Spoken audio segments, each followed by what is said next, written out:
যখন মুমিনের উপর বিপদ আপদ বালা মুসিবত আসে, তখন মুমিনের এই বিপদ আপদ বালা মুসিবত রোগ শোকের বদৌলতে আল্লাহ পাক তার গুনাহগুলোকে মাফ করে দেন এবং তার মর্যাদাকে বাড়িয়ে দেন, এবং সে আল্লাহর দিকে ফিরে আসার অনুশোচনা করার সুযোগ পায়। আর যখন কাফের মুশরিক বা ফাসিক মানুষকে এইসব রোগ ব্যাধি বিপদ আপদ বালা মুসিবত ঘিরে ধরে, তার দৃষ্টান্ত সেই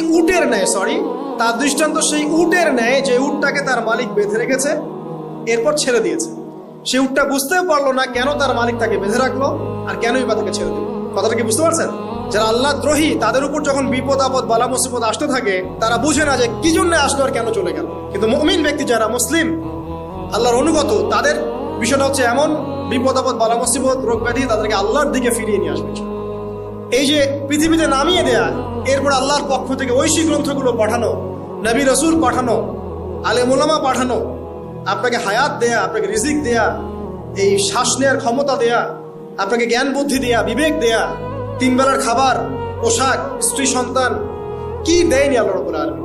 এই যে সমস্ত নিয়ামতগুলো দেয়া, এগুলোর একটা উদ্দেশ্য, আপনি আমি যেন এটাকে উপলব্ধি করি যেগুলো আল্লাহর পক্ষ থেকে আসছে এবং আল্লাহর দিকে আমরা অভিমুখী হই, এছাড়া কোনো উদ্দেশ্য নেই।